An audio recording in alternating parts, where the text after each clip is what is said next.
Les pâtes à la viande. Alors après avoir essayé cette recette, j'ai plus jamais fait d'autres pâtes chez moi. Alors on va commencer notre recette en rajoutant de l'eau dans une casserole. Une fois que l'eau est en train de bouillir, on va pouvoir rajouter du sel et un petit peu d'huile d'olive. Et puis bien sûr, on va rajouter nos pâtes. Moi ici, je vais mettre 300 g au total. Alors on laisse cuire comme indiqué sur le paquet, donc pour moi ici c'est environ 7 minutes et après on va un petit peu assaisonner. Donc une fois qu'on a cuit nos pâtes, on va les réserver et les mettre de côté. Maintenant, on n'a plus qu'à faire cuire la viande. Donc dans une poêle avec de l'huile d'olive, on va rajouter les morceaux de viande et on va pouvoir commencer à remuer jusqu'à ce que ça change bien de couleur. Regardez ça, elle est délicieux, la viande est magnifique. Alors là, on n'a plus qu'à l'assaisonner, donc on va rajouter un petit peu de sel, un petit peu de poivre noir également, et moi je vais rajouter un petit peu de paprika. Bien sûr, comme d'habitude, à cette étape de la recette, vous rajoutez vraiment les épices que vous préférez.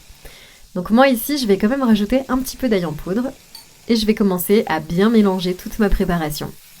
La viande est magnifiquement assaisonnée, ça va être parfait. Donc une fois qu'on a terminé, on va éteindre le feu et on va réserver, mettre de côté. Ensuite, dans un bol, on va prendre 300 ml d'eau. On va ensuite rajouter 80 ml de sauce soja et une bonne cuillère de fécule de maïs. Alors ici, on va pouvoir commencer à bien mélanger, à remuer jusqu'à ce que la fécule de maïs soit bien dissoute dans la préparation. Vous allez voir, c'est super rapide, c'est super facile. On n'a plus qu'à réserver et à mettre de côté. Ensuite, on va prendre une poêle avec de l'huile d'olive et on va pouvoir commencer à assaisonner.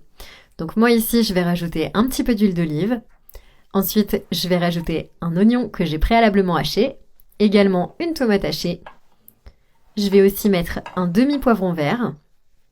On peut aussi rajouter pour la couleur un demi-poivron jaune. Et une carotte que j'ai hachée. Et là, on va pouvoir bien remuer jusqu'à ce que tous les ingrédients soient bien sautés. Vous allez voir, ça va donner aux pâtes un goût vraiment très spécial. C'est un goût qui est assez différent, c'est très oriental et vraiment, c'est merveilleusement bon. Ça vaut vraiment la peine de préparer ces pâtes avec de la sauce et de la viande. Moi, j'en ai vraiment l'eau à la bouche. Donc, une fois qu'on a bien mélangé, nos légumes sont prêts. On n'a plus qu'à rajouter notre viande qu'on a cuit au préalable. Et voilà, on n'a plus qu'à tout mélanger ensemble et à savourer une recette qui, comme vous le voyez, est vraiment très belle et très colorée. Donc, je vais rajouter les liquides, donc on remue bien et on va voir que la sauce va bientôt devenir vraiment très épaisse. Donc ici, on va pouvoir couvrir notre préparation. On va couvrir jusqu'à ce que la sauce soit bien épaisse. Voilà, donc quand on arrive à ce stade-là, ça veut dire que la texture est parfaite, c'est exactement ce qu'on recherche. Il ne va plus rester qu'à rajouter nos pâtes. Regardez comme c'est joli, moi j'adore. L'odeur donne vraiment super faim. Et voilà, on a des pâtes qui sont colorées et qui en plus sont vraiment savoureuses. Donc notre recette est terminée. Il suffit de la servir sur un joli plateau, d'appeler toute votre famille. C'est des pâtes qui sont absolument parfaites pour le dimanche, pour un repas où on a beaucoup de monde. Donc moi je vous laisse tester la recette, vous me dites ce que vous en avez pensé dans les commentaires. Et comme d'habitude, je vous souhaite un très bon appétit.